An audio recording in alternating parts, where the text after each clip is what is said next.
الحمدللہ وحدہ والصلاة والسلام علی من لا نبی بعد اما بعد۔ اگر کسی شخص کے جنازے میں اگر دیر سے آیا ہے اور اس کی تکبیرات رہ گئی ہیں تو اب وہ شخص کیا کرے؟ ایک شخص دیر سے آیا ہے اور امام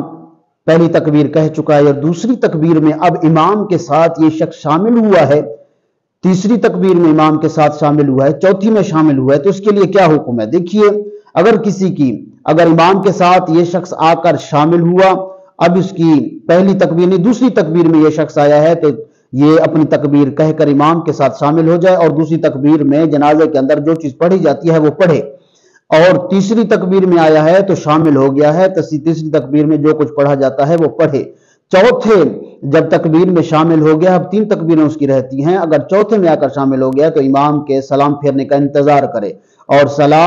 امام کے سلام پھیرنے کے بعد یہ شخص کیا کرے گا؟ اب جس طرح اس کی پہلی تکبیر رہ گئی ہے اور لوگوں کے صفوں کو منتشر ہونے سے پہلے یہ شخص کیا کرے گا؟ یہ جلدی جلدی اپنی تکبیرات کہہ لے گا۔ اللہ اکبر، یہ پہلی تکبیر، دوسری تکبیر کہے گا اللہ اکبر، تیسری تکبیر کہے گا اللہ اکبر، چوتھی میں وہ شامل ہو گیا تھا، اب اس کی 3 تکبیر رہتی۔ اگر کسی کی